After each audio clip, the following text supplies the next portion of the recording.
Hello and welcome to Editing with my wife, now with reduced coughing. My name's the Hooded Philosopher, and I'm here with Cheesy Loops. Cheesy Loops, what you coughing about these days? About 6 or 7 times a day. Oh, that's a lot of coughing. No, not really. Just like in my sleep. Alrighty. Those hearts actually fit them really well. I know. One of them's got a hole, and the other one's broken because they miss each other. Then they should both be broken. Not until it's fixed, and then they're all full. But the heart has a hole. What's the hole? That's not the hole. Something's missing. And I got the wrong one. Yes. Something's missing. That's really a tiny thing to be missing. I think you could survive without it. Look at the size of the hole. Hey, can you zoom in on the words? Because I can't read them. You're on the wrong screen. Whoa, buddy. That's what you get. That's what you get. That's what you get. Chapter 20. Snoring. Are you... You're still coughing. I had a cough. I said reduced. No. Chapter 20. The hat is still narrating. An artifact used by a disciple of life must have an unlife all its own. That's a long title. It's the last one. Whatever. It's not a long chapter. Dahara was holding a spell in deep concentration. When she saw them, she didn't move from her seat on a large oblong rock. She was a young lady, no older than 20, quite breathtaking in beauty. She was focused on something. Now you have entered Death's domain. How? Oh. Why can't I read? How have you entered Death's domain? She half said, choosing to remain focused on the spell. Everything sounded different in this space, like sound itself was getting lethargic. Dahara, look at what you're doing. You cannot believe that death should rule, Zeka pleaded. Look around you. All life slips away. Death has already won in the hearts of men. Death has already won in the hearts of men. I simply wish for them to have what they want most of all. She was still focused on the spell. She was shaking. She was still focused on the bell. Probably should say so focused on the spell she was shaking. You gotta put the right highlighter on. You're right, Dahara. Death already resides in the hearts of men, Zeka said, taking a seat next to her. It is a part of us. Some choose to take control and use it to hurt others. But there are those of us that understand we cannot control something that is inevitable. I am undead now. I have I have severed my ties. What good is life now? She said. Her focus was waning. I can return it to you. I can give you back your life. Let nature go and unlock yourself with time. It is not too late. Zeka could see her busy mind working overtime. Dahara's answer shocked Zeka. If you can give me my life back, I would ask that you take it with my first breath. My life is done. I wish to be with my husband. Her tone became grim.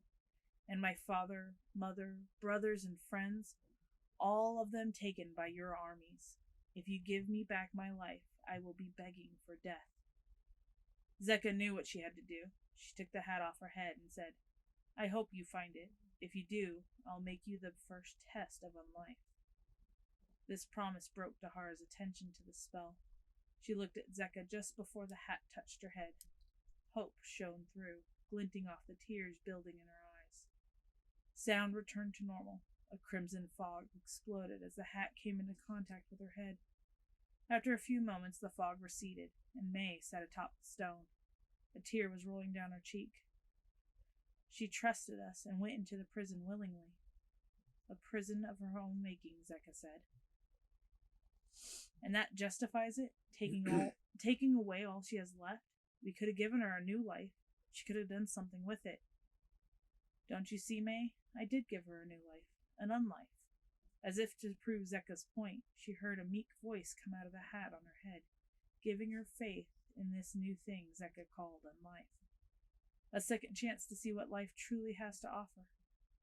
Melgastaflorian came into the cave, followed by Ubuk and Frick, with the fog lingering all around them. Frick ran over, embracing May and giving her a kiss that time will not forget. They stayed together, holding each other.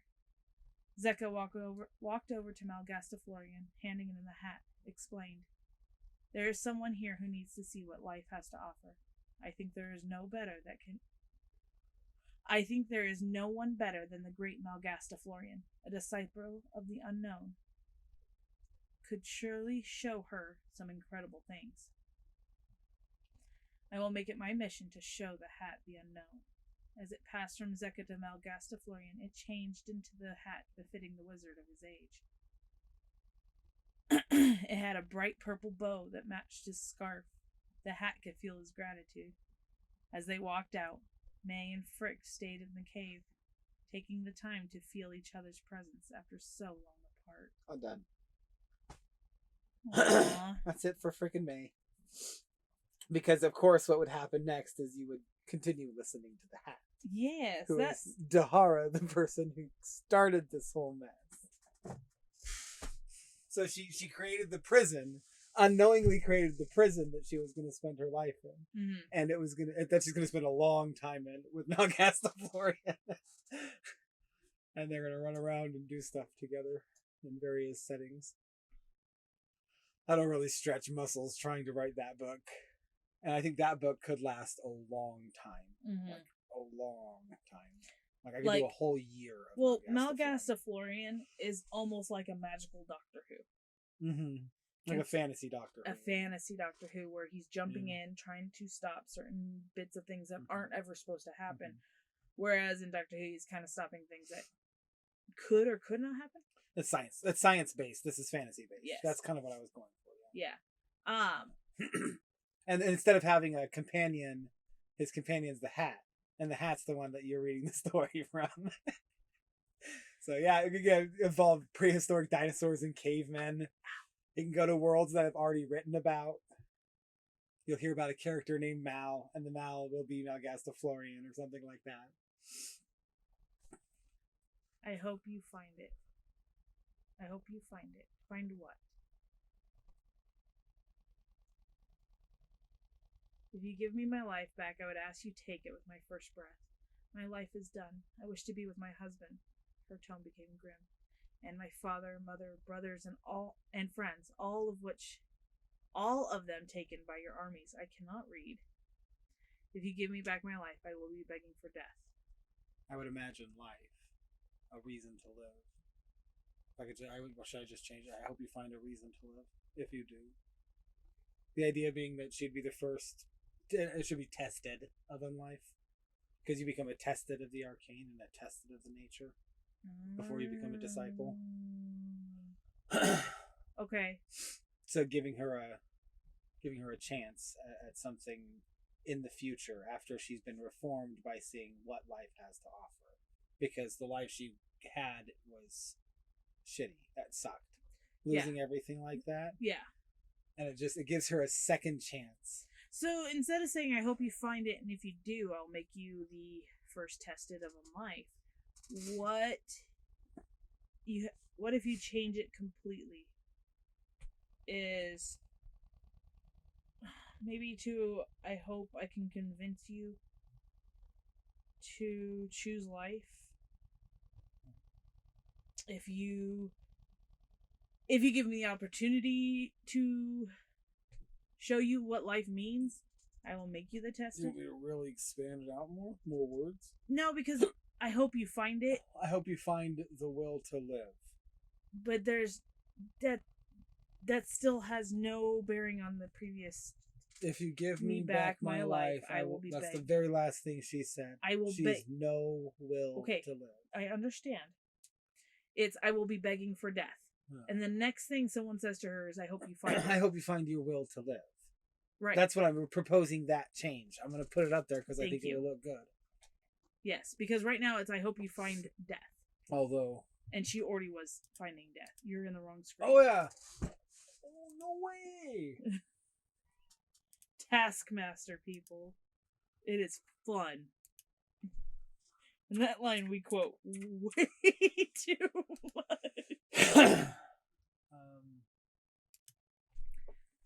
I hope you find a reason to live. Oh, the reason to live? Will. She has no will. Yeah. So right now, She doesn't really have much of a choice because she's a hat.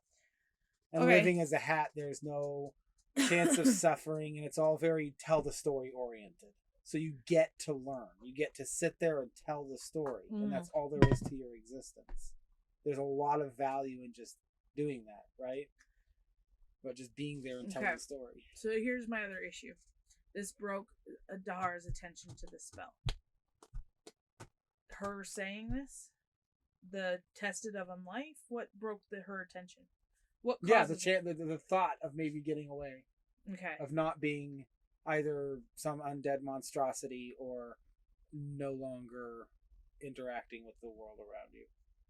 Okay. Something else. Another option. Like, she didn't think that would even be a thing. She thought it was over. Like, she'd crossed the line. Right? Okay. She called on the elder god. She called on this dark thing off in the universe. Toys. She looked at She looked at Zeka just before the hat touched her head. Hope shone through him, glinting off the tears building in her eyes. So the whole point of turning her into the hat as a narrative piece was to turn the narrator into a character, and then I took the villain and turned them into the narrator. Right. So the hope of something else is what's causing all this, the tears to be building. And then sound returned to normal, and Christmas's fog exploded as the hat came into contact with her head. After a few moments, the fog receded and May sat atop the stone. So, Dahara had the ability to switch at will. From May being in the hat to Dahara being in the hat. No. Dahara didn't have that ability. No, the Zeka had the ability, I think. But then she said she trusted us and went into the prison willingly. She's undead. Do you remember saying that? She's undead. Were Zeka to touch her, what would happen? She would dissolve. Mm-hmm. But Zeka didn't touch her. May in the hat did. And it did something that saved Dahara's life. She figured it out. That it's the hat. The whole point of creating the hat in the first place is to save Dahara in the end. Okay. You know, the whole point, she created the prison of her own making. Right. But she did this for herself in a lot of ways. This is the line that's getting at me is she trusted us and went into the prison willingly. I mean, she could have fought. She could have resisted. She could have not put the hat on. But I mean, you know what? It's left open that both of them work. Okay. So yours is good too. That's I guess what I'm saying. It's a good interpretation. I like it. It could be both, but that's what happened.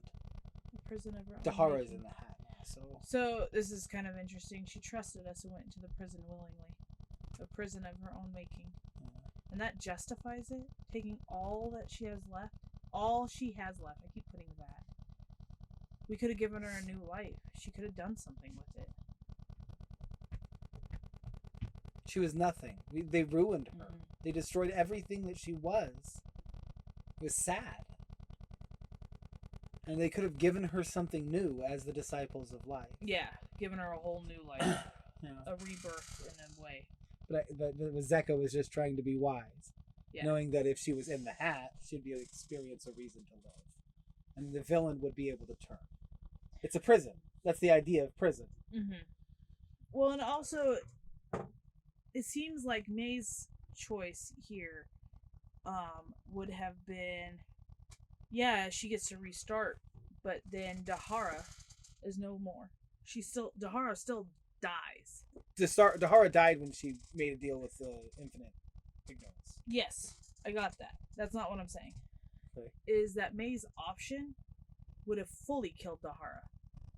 Done, gone, start a whole new life. And it makes me think of reincarnate, that they're going to reincarnate her. Yeah, you could say that. But Zeka gave the option for Dahara to remain Dahara. To remain Dahara. Yeah, not have to be something different. And so, I think that... It's a beautiful end. It's a beautiful end. And it's what the beauty becomes, now you get to convince the villain with the hero that knows everything. You can't beat that. You can't beat Malgaz the Florian. And it's not he really, knows more than you. and it's not even really a big villain. That's the kind of cool thing about this. Yeah, you were expecting something evil and dark, and it was just this little, Sorrow. just sad girl, just this sad girl who just wanted to kill everybody for taking everything away from her. Yeah, that was my goal. Using very evil things. Yeah, unspeakable, really. Both of them did. I mean, in April's book, you'll see why you shouldn't really talk to elder gods. They are not good friends. And then Malgasta Florian taking on the hat. Yeah. So if I do rewrite anything past this, it's Malgasta Florian in his hat, and then we'll see what happens after that. If it ever comes up. I'll make it my mission to show the hat the unknown. He's like excited about it. I feel like he gets a companion that doesn't need to eat, doesn't need to stop, just like him, just can keep doing the thing. Doesn't really interrupt. Except for he's going to be interrupting her, if anything. No, I can just see the conversation you can have where Malgasta Florian is like, I can't think if you're talking to me. I need a minute. This is very delicate. I am holding literally everything in my hands. What are you saying? Yeah. No, this is very cute. And it's not this big, grand epic that... It's a cute little story. It's a cute little story that everybody goes through sorrows. Everybody's hurting. Yeah, it's definitely a mark of that no matter what they've done, we can go back. We can figure out a way around this. We don't need to act destructively. We can act constructively. Mm-hmm. That's what we do as humans. And we need to figure out a better way to do it with people who have been hurt and rejected and pushed away so hard that they feel like they must do something bad. Mm-hmm. It's a better prison system than we have now. If we could just remove the consciousness and put it into an object and let them experience the world without having to live it. Maybe they could change their way of thinking. And that's the point here, is that if prison were television, just watching television, experiencing television all the time, and learning from it, maybe there'd be less violence. Maybe. That's a stretch. Let nature go and unlock yourself. And what about that Ubuk talking to time? It's not even typically thought as a part of nature. Mm-hmm. But it is. It is. All of space-time is natural. Mm-hmm. So when Ubuk comes to here, is that the moment he was taken by the wind? Yeah. Okay. The wind and time have a shared. That's funny. Yeah. And it wasn't much different timing. And then what he did was he sent them back to the forest, outside the cave, but back in time. So it wouldn't really matter if they were in that area. But Dahara was fixed through time. So anywhere in time, she was there. So she would have heard something, and they gave it away in the end by the laughing, because they realized that it doesn't really matter now. Mm-hmm. They have Zeka. That's all we needed. Yeah. Just go send Zeka in there. She'll take care. And she took care of it in the most caring and compassionate way you possibly could. Just like any woman in total control of herself. She was a fine witch. Okay. Well, thank you for my That's the end of the story. February story. Finally over. Did it get over in February? We actually do them in February? Is that what happened? We finished. It is the 29th. Yeah. We had 2 hours left. They will not be posted in February, but we did finish them in February. We appreciate everybody's patience, because I was sick and February was... Yeah, for half of February, you just were busy and sick. Just busy and sick. Busy and sick. I think it's okay. I think I had a total of maybe 6 days off in all of February. The most important goal to me is having written the book. Yeah. More than anything. So this is more a hopes to find another way of working with that kind of writing. Mm-hmm. Is like finding a way to like put it into some sort of video form. So. Yeah. Why is that open? But I wanted to just real quick, since we have a few minutes, we can real quick discuss A Glimmer of Truth. no, we got to do that in the next. Are we gonna do an epilogue? Yeah, we got to do the epilogue. Okay. So We'll stay see you in tuned the for the epilogue. Just a few minute epilogue. It won't take long. No. Bye bye. Bye. Okay. Hello and welcome to Editing with My Wife. Now with an epilogue. Hey. The Hooded Philosopher, Cheesy Loops, you know, all that good stuff. I'm messing with her. Oh, pull my toe. Yeah, I was pulling on her toe. It's one of my favorite pastimes. Pop. Epilogue time. So just read this little bit, and then we'll discuss what the future of the books is. This book is, and then move on to the next one. book. Yeah. The hat that rested on the old wizard's head breathed new unlife. The idea of watching the Malgastaflorian do his job. Malgastaflorian? Huh? The Malgastaflorian. You know, like the Malgast, like that guy. I just want to state. Like the Brad Pitt. I understand. I understand. Okay. I just want to state this very simple thing. You capitalized Watching every letter before that, except for the and it. I didn't understand that the. That is very strange. That is very strange. Why don't you finish it real quick? That the idea of watching the Malgastaflorian do his job of slipping between the worlds gave the hat's new unfound unlife meaning. It could also tell that Malgastaflorian was excited to share his life with someone who couldn't say much and couldn't get in the way. I think I'm going to enjoy this, Malgastaflorian said to Ubuk as they were walking out of the caves. Can you just, put Malgastaflorian at the end of that, please? At the end of... Hit delete. Thank you. Malgastaflorian spoke, and then Ubuk says something different. Yes, so... You gotta hit enter on Just Don't Forget. Malgastaflorian said to Ubuk as they were walking out of the caves. Okay. Just don't forget about where you started. If you ever need another ear, you can come to us, Zeka added, as they came upon the coast to the exit. What? As they came upon the coast to the exit. At the exit. Malgastaflorian stopped and looked. Malgastaflorian stopped and looked. Over the water. Man, what am I doing? But you started with at another day. Yet another day. Okay. My goodness, what is wrong with me? Why didn't we see this the first time? I don't know. Yet another day saved, but this time not by him.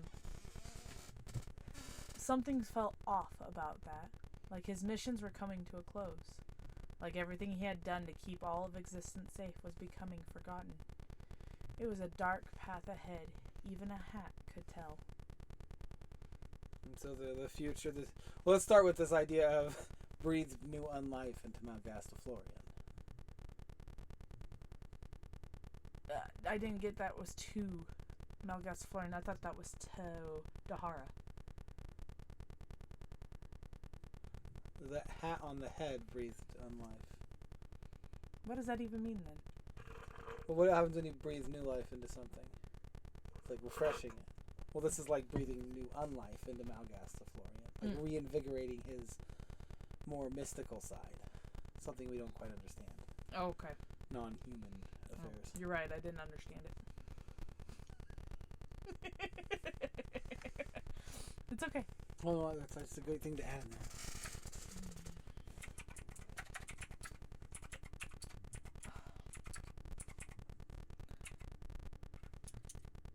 Into his old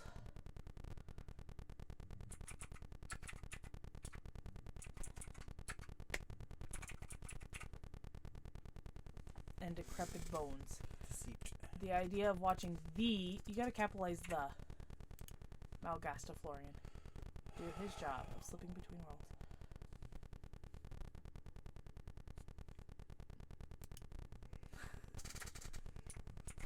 The Malgastaflorian. God, get it right. Do his job of slipping between worlds, give the hat its new newfound unlife meaning. So it breathed the unlife into Malgasta Florian, and it had a meaning. Mm-hmm. Right. And that was a part of it. Right. And so now Malgasta Florian's agreeing with it. I'm happy. Let's do this. The idea that someone's not going to be in his way, and someone that can't speak to somebody else and ruin everything. is just so perfect like for him. Frick or Paul or May. Yeah, Paul. Yeah, Frick Paul. Like Paul did. He's not so lonely anymore, but he also is not going to risk his work. Yeah, he's not going to risk anything. And that's what he wanted too. He wanted a companion, kind of. He's kind of lonely. Just running around, stopping people from doing insane things. Like, blow up in the entire existence. Well, it's the space station was going to blow up everything, but the other one was a plant. The plant is going to duplicate forever until that universe was full of the plant, and only the plant. Mm-hmm. So if you guys are interested for Hooded to do Malgasta Florian's story next year, then let us know in the comments you want to see more of his story. More of his story. And that applies to any stories that we do this year. If you want to see more of a specific story next year, you need to let us know. Yeah. Hey, with one story a month, that gives you 12 options. So, yep. Take your time. Don't have to do it anytime soon. Mm-hmm. But if there's a specific one you want to see continued, you would like to know. And this second part yes. is stating that there's what the problem might be if there's a story. Mm-hmm. And what would that be? Malgasta Florian's possible death or retirement? Or retirement or dismissal, yeah. Something like that. So he's got there's going to be a book where he's telling the story of how he got to where he was before any of that starts up, too. Mm-hmm. Because you got to get to know the character before you understand the deep and complex inner workings of its relationship to something that you couldn't possibly know. Mm-hmm. You need to at least know the one side. Whew, big complicated stuff. But I tried to defy expectations a little bit. And I think I did that with Dahara and the ending. Because you expect yes. because I kind of lead in with May is ready to fight. And May does kick butt. But when it switches to Frick, it becomes way more passive. Mm-hmm. Way less antagonistic. And we need to get there. We need to get there. This is taking too long. And then when they do get there, the fight, of course, doesn't even need to happen. Yeah, Zeka's perspective on everything. She just got what was going on and found a way around it. Mm-hmm. It wasn't someone who was truly evil. It was just someone in an immense amount of pain. And just like in any of my stories, you may see these characters again. Just like Malgasta Florian. It could pop up out of nowhere. Right. But of course, it's not just... my course is through time. They take place... All my stories take place at different times in this universe, too. Speaking of... In this multiverse. Stories. In this anthology verse. Next... For the month of March, we are writing. You were writing. I wrote. You wrote, and I will be reading, A Glimmer of Truth. Yes. How do we want to get to explaining this? What do you know about it so far? What I know about it so far is it has to deal with Fae. My brand of Fae, not just any brand of Fae. But the reason why is because my brand of Fae exists in the journey. In the distant future. Well, they don't call it... They would have called it the journey in that time, too. It's the same thing as whatever the Fae world gets called. It's just another way of calling it something. Yeah. But that is where most of the book happens, is in the journey. Which isn't that much different than May and Frick. It's a go, and always on the move, and we need to finish this. The beginning, it's a little slow because it takes place in what I call the existence, which is what we have here. We live in existence. Physical. Mental, emotional existence, all the existences. The Fae don't live in the existence. They live in the journey. They live in the journey, and the journey isn't a place of death and life and stuff like that. It's a place of, like, entertainment for the Fae. It's a place to do something, because otherwise they're just kind of consciousness is just floating there, not really thinking anything. I think the best way I can use to describe it is that while you were writing this one, and I was driving to work one day, and after hearing it, and I wasn't getting it, and I was driving down my normal route to work, and then because of an accident that had happened on a road, I had to take a detour and go a different way to work, and I was a little irritated, and then I started thinking about how it was the journey. There was a reason why I got turned off of it, and then I called you at this point and talked to you about, like, how I may have felt like I better understood it, in which, in this journey, that detour caused me to think about something else, or the other one that I thought was really good was we were going to go look at thrift stores to find a computer chair. And we were going to go to ones that were very close to where we live. Mm-hmm. And then I wanted to go talk to my boss about something, so we went and talked to my boss about something, which took us, 30 minutes away from where we live? Not that much. Probably Quite a about ways. 15 minutes away. Quite a ways. Yes. And then because we were so close to other thrift stores, we had gone in, found a chair we really liked and enjoy, and come out, and there was a lady that was there who was locked out of her car and was going to have to wait out in the cold and snow. And not just cold snow, but cold, wet snow. And we were able to help her unlock her vehicle. Yes. But we wouldn't have been there had we not gone to my work first instead of going to a thrift store first. But all of this comes really into contact. All this, the ideas you're communicating to me don't really apply to modern life. You see them mostly in like a medieval setting and the Victorian vampires and werewolf kind of setting, and a little bit in this weird prehistoric thing. Right. And that's where the journey is. They never figure, they cut their communication off with humans after that Victorian age. They never saw us evolve past that. They don't know what happened. But that was the idea of how they affected humans' journeys. That's how they kind of survived. How they got in. Yeah. Yes. That's how they get into our world. They were affecting people's paths by something that seems innocuous to us. Yeah. And that's how I got to better understand it. Another way of explaining it would be that there's a Fae exiting the journey at the same moment. What do they call those people? A guy in a cart, traveling goods, caravan guy. A caravaneer? Like a trader is driving down the road on a horse and on a wagon. Mm-hmm. The Fae would create a disturbance, but it would never follow it home. Right. In my set, if it did, it would go into its home and then leave its home. It's never going to stop and fester. Yeah. And but the problem isn't so much that the Fae world is stuck in the past. It's that the human world has evolved so far that we are no longer have evil anywhere near us. We can go to other galaxies and there's no evil there. We've found a way to remove it. And the Fae didn't. And Glimmer, the hero of the story, was the very first and only ever born Fae. The very first and only ever to have been born in that journey. And he got some information, which will come up in the story, that irritated a lot of people, and then eventually got him pushed out of the journey and forced into the existence, giving him a body and everything, exiled permanently.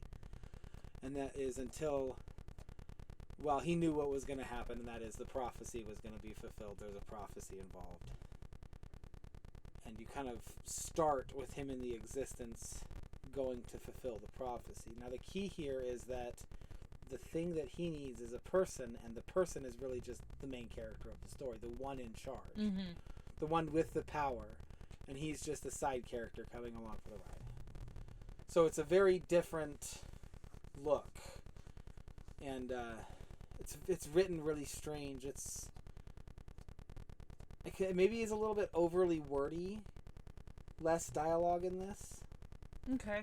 More description of certain helpful pieces of information, like what the Feywild is like what dragons are like. Detailed things that Glimmer would know that most people wouldn't, and he wanted them to know. So it'll be exciting to see what we read in this next one. Yeah, it's just more of the same trash. I mean, it's going to require a lot of work to make this good. Yes. That's my concern. I'm really hoping I can do better. But this month was pretty taxing on me as far as coming up with ideas, and I think a big reason why is because you're the one that gave the idea. You started the seed. Yeah, I was... So I was trying to, bored at work one day and was just thinking of random bits of... I don't even know what made me start. I just was bored out of my mind at work. And it turned into something avant-garde. That's what it turned into.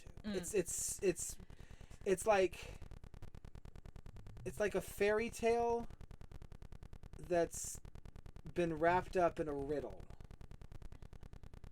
It's really kind of, and then not only that, is a long description to fully understand any of what's inside of it. There's a lot of description, not description, but of.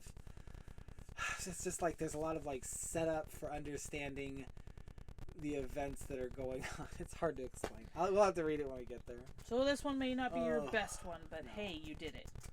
No, and if people said I want to hear more of this one, I would write it. So yeah, he would already have an idea of what to do next. So and it's actually, I think that if it's liked, then it has somewhere more special to go than any other book I've written. Yeah.